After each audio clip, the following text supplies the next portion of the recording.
Добър вечер! Започва светската рубрика "Десертът" с мен Ива Василева. 18 издадени албума, над 6000 сценични изяви, близо 1 милион продадени плочи и вече 35 години на сцената. Това е група Сигнал. Те не се спират. Като част от европейското им турне, те са били в Берлин, Мюнхен и Лондон. Били са и в Македония. А през октомври ще изнесат 8 концерта в Съединените щати и 2 в Канада. Данчо Караджов издаде в аванс, че подготвят и песен, посветена на техните фенове. Една благодарност за това, че ги подкрепят през всички тези години. През всички тези години всичко това, което носи оправдание за това, че сме били извън вкъщи, защото 35 години, това е може би голямата цена, която сме платили за липсата си при семействата. И все пак всички тези саможертви заслужаваха ли си? Абсолютно. Абсолютно, и дума да не става, ако някой ме попита, добре ли е в другия живот, какво? Пак същото. Ние сме щастливи хора, групата Сигнал.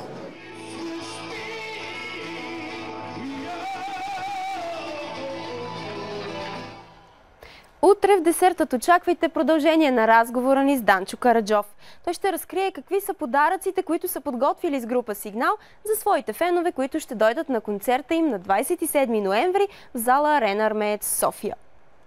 Мика Стоичкова се е подготвила за едно активно лято. За разлика обаче от повечето си връстници, които по това време на годината мислят само за купони по морския бряг, Мика се е захванала с не едно, не две, а цели 3 нови професионални начинания.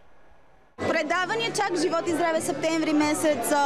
Очаквайте мащабен проект, просто толкова ще е голямо нещо, което никога не се е правило в България. Нещо на съвсем друго ниво. След това, сега до тогава, има малко по-така свободно време и си отворих модна линия. В смисъл, аз вече си имах в Испания, но реших и в България да продължа с нея, който в последния клип на Теди аз съм я обличала. Всичките дрехи са мои.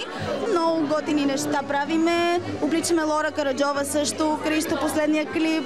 И така, и просто и с това се занимавам. Очаквайте също и сериал, и много неща. Смисъл, аз не се спирам. Сега нямам възможност да отида на лятна почивка, защото супер много неща имам на главата. И без това всичко сама си го правя. Нямам хора, които ми помагат и няма как. Тук трябва да седа. Време е да ви пожелаем приятна вечер. Може да ни пишете на имейл dessertat@tv7.bg или във Facebook. Довиждане!